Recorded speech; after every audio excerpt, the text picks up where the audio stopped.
നമ്മൾ ആദ്യം 1-ലായിരുന്നു ചെയ്തത്.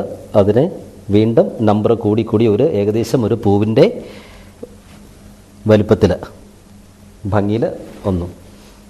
ഇത് അടുത്തടുത്തടുത്ത് റൗണ്ടിൽ ഇട്ട് കൊടുക്കാം. 1-ൽ തുടങ്ങിയതായിരുന്നു. നമ്മൾ ചിത്രമൊന്നും വരയ്ക്കാതെ തന്നെ നേരിട്ട് ഡയറക്റ്റ് കളേഴ്സ് സ്ട്രോക്കുകളായിട്ട് വെച്ച് കൊടുക്കുകയാണ്. ബ്രഷിൻ്റെ ഹെയറിൽ മാത്രം കളറെടുത്തു. അതിനുശേഷം ആ കളറ് നേരിട്ട് തുണിയിലേക്ക് പ്രസ് ചെയ്ത് കൊടുക്കുക മാത്രമാണ് നമ്മൾ ചെയ്യുന്നത്. ഈ ചെയ്തുകൊണ്ടിരിക്കുന്ന ബ്രഷ് സ്ട്രോക്സ് ഒറ്റ കളർ മാത്രം, സിംഗിൾ സ്ട്രോക്സ് ആണ്. ഒറ്റ കളർ മാത്രം ഉപയോഗിച്ച്, ഒരു കളർ മാത്രം ഉപയോഗിച്ച് നമ്മൾ വളരെ എളുപ്പത്തിൽ സ്ട്രോക്കുകൾ വെച്ചു. ഇനി അടുത്ത കളർ എടുക്കുമ്പോഴും നന്നായിട്ട് കഴുകി തുടച്ച ബ്രഷ് എടുത്തിട്ട്